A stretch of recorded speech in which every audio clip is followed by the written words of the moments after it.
ಏನು ತುಂಗಭದ್ರಾ ಜಲಾಶಯದ 19ನೇ crust gate ಮುರಿದ ಬೆನ್ನಲ್ಲೇ ಇಡೀ ರಾಜ್ಯಾದ್ಯಂತ ಇರುವಂತಹ ಅಣೆಕಟ್ಟುಗಳ ವ್ಯಾಪ್ತಿಯಲ್ಲಿ ಸಹಜವಾಗಿ ಒಂದು ರೀತಿ ಆತಂಕ ಮತ್ತು ಅಳುಕು ಶುರುವಾಗಿರುವಂಥದ್ದು. ಅಂದರೆ ನಮ್ಮ ಅಣೆಕಟ್ಟುಗಳು ಎಷ್ಟು ಮಟ್ಟಿಗೆ ಸುರಕ್ಷಿತವಾಗಿವೆ, ಸೇಫ್ ಆಗಿವೆ ಅನ್ನೋ ನಿಟ್ಟಿನಲ್ಲಿ ಅದರ ಬಗ್ಗೆ ಹೇಳೋದಾದರೆ ಸದ್ಯದ ಮಟ್ಟಿಗೆ ನಾನು ಆಲಮಟ್ಟಿ ಜಲಾಶಯದ ವ್ಯಾಪ್ತಿಯಲ್ಲಿದ್ದೀನಿ. ಈ ದೃಶ್ಯದಲ್ಲಿ ಈಗಾಗಲೇ ನಾವು ತೋರಿಸ್ತಾ ಇದ್ದೀವಿ.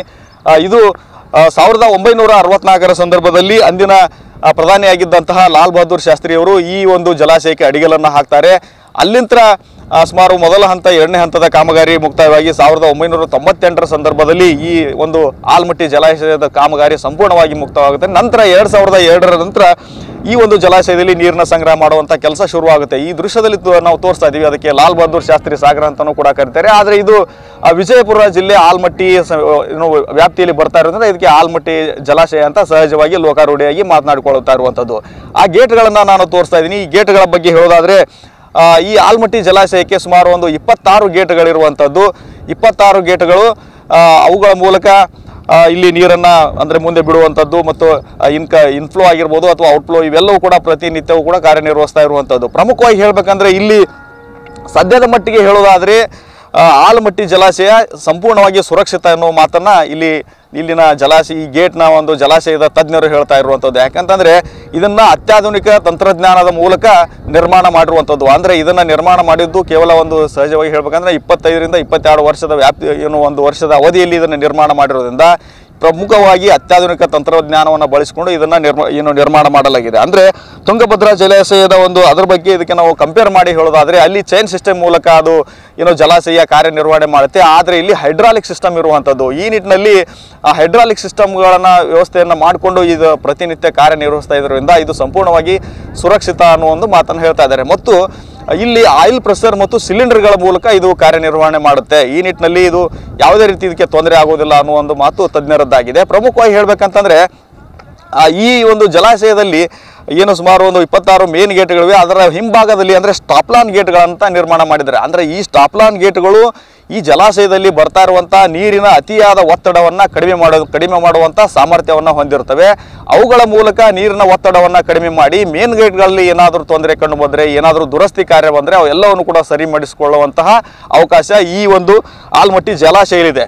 ಹೈಡ್ರಾಲಿಕ್ ಸಿಸ್ಟಮ್ಗಳ ಮೂಲಕ ನಿರ್ಮಾಣ ಮಾಡಿರುವಂತಹ ಜಲಾಶಯ ರಾಜ್ಯದಲ್ಲಿ ಇದೇ ಮೊದಲು ಅನ್ನೋ ಮಾತನ್ನು ಕೂಡ ತಜ್ಞರು ಹೇಳಿರುವಂಥದ್ದು. ಈ ನಿಟ್ಟಿನಲ್ಲಿ ಈ ಸದ್ಯದ ಮಟ್ಟಿಗೆ ಹೇಳೋದಾದರೆ ಇಲ್ಲಿ ಎಲ್ಲವೂ ಕೂಡ ಸುರಕ್ಷಿತವಾಗಿದೆ. ಯಾವುದೇ ಈ ವ್ಯಾಪ್ತಿಯ ಜನರು ಈ ಜಲಾಶಯದ ಬಗ್ಗೆ ಆತಂಕ ಮತ್ತು ಅಂಜಿಕೆ ಪಡುವಂತಹ ಅವಶ್ಯಕತೆ ಇಲ್ಲ. ಮತ್ತು ಪ್ರಮುಖವಾಗಿ ಹೇಳಬೇಕಂದ್ರೆ ಈ ಗೇಟ್ ನಿರ್ವಹಣೆಗಾಗಿನೇ ಸಹಾಯಕ ಕಾರ್ಯನಿರ್ವಾಹಕ ಇಂಜಿನಿಯರ್ ಮುಖ್ಯಸ್ಥರಾಗಿರುವಂಥ ಒಂದು ಉಪವಿಭಾಗ ಕಚೇರಿ ಕೂಡ ಈ ಆಲಮಟ್ಟಿಯಲ್ಲಿದೆ. ಮತ್ತು ಪ್ರತಿ ಸಾರಿ ಮಳೆಗಾಲ ಅಂತ ಬಂದಂಥ ಸಂದರ್ಭದಲ್ಲಿ ಹೆಚ್ಚಿನ ಮಟ್ಟದ ನೀರು ಸಹಜವಾಗಿ ಮಹಾರಾಷ್ಟ್ರದಲ್ಲಿ ಮಳೆಯಾದಾಗ ಇದು ಕೃಷ್ಣಾ ನದಿಗೆ ಅಡ್ಡಲಾಗಿರುವ ಜಲಾಶಯ ಇರೋದ್ರಿಂದ ಕೃಷ್ಣಾ ನದಿಯ ಮೂಲಕ ಮಹಾರಾಷ್ಟ್ರ ನೀರು ಹೆಚ್ಚಿನ ಪ್ರಮಾಣದಲ್ಲಿ ಬರುತ್ತೆ. ಅಂತಹ ಸಂದರ್ಭದಲ್ಲಿ ಯಾವುದೇ ಅನಾಹುತಗಳು ಸಂಭವಿಸಬಾರದು ಅನ್ನೋ ಒಂದು ವಿಚಾರಕ್ಕೆ ಮುಂಜಾಗ್ರತಾ ಕ್ರಮವಾಗಿ KBJN ಅಂದರೆ ಕೃಷ್ಣ ಭಾಗ್ಯ ಜಲ ನಿಗಮದ ಮುಖ್ಯ ಎಂಜಿನಿಯರ್ ಅವರೇ ಸ್ವತಃ ಮುಂದೆ ನಿಂತು ಇದರ ಮೇಲ್ವಿಚಾರಣೆಯನ್ನು ಮಾಡ್ತಾರೆ. ಅದರ ಜೊತೆಗೆ ಪ್ರಮುಖವಾಗಿ ಹೇಳಬೇಕಂತಂದರೆ ಇಲ್ಲಿ ಇಬ್ಬರು ಸಹಾಯಕ ಎಂಜಿನಿಯರು ಅವ್ರ ಜೊತೆ ಸುಮಾರು ಒಂದು 30 ಜನ ಅಂದರೆ ಇದರ ಜಲಾಶಯದ ಬಗ್ಗೆ ನಿಪುಣತೆ ಹೊಂದಿರುವಂಥ ಕಾರ್ಮಿಕರು 24x7 ಇಲ್ಲಿ ನಿರಂತರವಾಗಿ ಕೆಲಸ ಮಾಡುತ್ತಾರೆ. ಸಹಜವಾಗಿ ಇದರ ಮೇಲೆ ಹದ್ದಿನ ಕಣ್ಣಿಟ್ಟು ಎಲ್ಲವನ್ನು ಕೂಡ ಸೂಕ್ಷ್ಮವಾಗಿ ಗಮನಿಸ್ತಾ ಇರ್ತಾರೆ. ಈ ನಿಟ್ಟಿನಲ್ಲಿ ಇದು ಎಲ್ಲ ದೃಷ್ಟಿಯಿಂದಲೂ ಸೇಫ್ ಅನ್ನೋ ಒಂದು ಮಾತನ್ನು ಹೇಳಲಾಗಿದೆ. ವಿಶೇಷವಾಗಿ ಸ್ಟಾಪ್ಲಾನ್ಗಳ ಗೇಟ್ಗಳದ್ದೇ ಇಲ್ಲಿ ಪ್ರಮುಖವಾದಂಥ ವಿಚಾರ. ಅವುಗಳನ್ನು ಅಳವಡಿಸಿದ್ದಾರೆ. ಅದರ ಜೊತೆಗೆ ಹೈಡ್ರಾಲಿಕ್ ಸಿಸ್ಟಮ್ ಇದೆ. ತುಂಗಭದ್ರಾ ಜಲಾಶಯಕ್ಕೆ ಚೈನ್ ಸಿಸ್ಟಮ್ ಇದ್ದರೆ ಇಲ್ಲಿ ಹೈಡ್ರಾಲಿಕ್ ಸಿಸ್ಟಮ್ ಇದೆ. ಇದೆಲ್ಲವನ್ನು ನೋಡೋದಾದರೆ ಅತ್ಯಾಧುನಿಕ ತಂತ್ರಜ್ಞಾನದ ಮೂಲಕ ಆಲಮಟ್ಟಿ ಜಲಾಶಯ ನಿರ್ಮಾಣ ಮಾಡಿದ್ರಿಂದ ಯಾವುದೇ ರೀತಿ ಆತಂಕ ಇಲ್ಲ. ಸದ್ಯದ ಮಟ್ಟಿಗೆ ಹೇಳಿದ್ರೆ ಇದು ಸುಮಾರು ಒಂದು 519.60 ಮೀಟರ್ ಎತ್ತರ ಸಾಮರ್ಥ್ಯ ಇರುವಂತಹ ಆಲಮಟ್ಟಿ ಜಲಾಶಯ. ಸದ್ಯಕ್ಕೆ ಇದರಲ್ಲಿ ಸುಮಾರು ಒಂದು 119 TMC ಅಷ್ಟು ನೀರು ಸಂಗ್ರಹ ಇರುವಂಥದ್ದು. ಮತ್ತು ಸದ್ಯ ಇದರ ಒಳಹರಿವನ್ನು ನೋಡಿದರೆ ಸುಮಾರು 43,000 ಕ್ಯೂಸೆಕ್ ಒಳಹರಿವಿದೆ ಮತ್ತು ಹೊರಹರಿವು ಸುಮಾರು 15,000 ಕ್ಯೂಸೆಕ್ ಇದೆ. ಅಂದರೆ ಇತ್ತೀಚೆಗೆ ಪ್ರವಾಹ ಬಂದಂಥ ಸಂದರ್ಭದಲ್ಲಿ ಇದು 3 ಲಕ್ಷ ಕ್ಯೂಸೆಕ್ ದಾಟಿ ಹೋಗಿತ್ತು. ಆದರೆ ಸದ್ಯದ ಮಟ್ಟಿಗೆ ಪ್ರವಾಹ ಕಡಿಮೆ ಆಗಿರೋದ್ರಿಂದ ನೀರಿನ ಪ್ರಮಾಣ ಕೂಡ ತುಂಬಾ ಕಡಿಮೆ ಆಗಿರುವಂಥದ್ದು. ಮತ್ತು ಪ್ರಮುಖವಾಗಿ ಹೇಳಬೇಕಂತಂದರೆ ಈ ಸದ್ಯದ ಮಟ್ಟಿಗೆ ಇದು ಸುಮಾರು ಒಂದು 7 ಜಿಲ್ಲೆಗಳ 13 ಲಕ್ಷ ಎಕರೆಗೆ ನೀರಾವರಿ ಸೌಲಭ್ಯ ಕಲ್ಪಿಸುವಂತಹ ಒಂದು ಪ್ರಮುಖ ಜಲಾಶಯ. ಅದರ ಜೊತೆಗೆ ಜಾನುವಾರುಗಳು, ಹಕ್ಕಿ ಪಕ್ಷಿಗಳು ಎಲ್ಲವೂ ಕೂಡ ಈ ಒಂದು ನೀರನ್ನು ಉಪಯೋಗ ಮಾಡಿಕೊಳ್ತವೆ. ಅದರ ಜೊತೆಗೆ 524 ಮೀಟರಕ್ಕೆ ಇದನ್ನು ಎತ್ತರಕ್ಕೆ ಏರಿಸಿ ಮುಂದಿನ ದಿನಮಾನಗಳಲ್ಲಿ 25 ಲಕ್ಷ ಎಕರೆ ಪ್ರದೇಶಕ್ಕೆ ನೀರಾವರಿ ಕಲ್ಪಿಸುವ ಗುರಿಯನ್ನು ಕೂಡ ಇಲ್ಲಿ ಹೊಂದಲಾಗಿದೆ.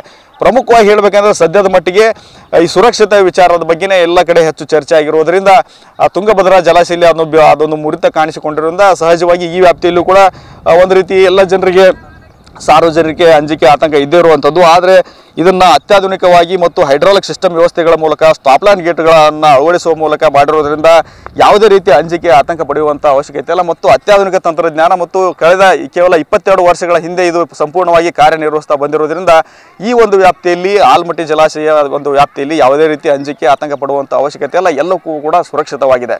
ಕ್ಯಾಮರಾಮನ್ ಬಾಪು ಜೊತೆ ರವಿ ಮೂಕಿ, TV9 ಬಾಗಲಕೋಟೆ.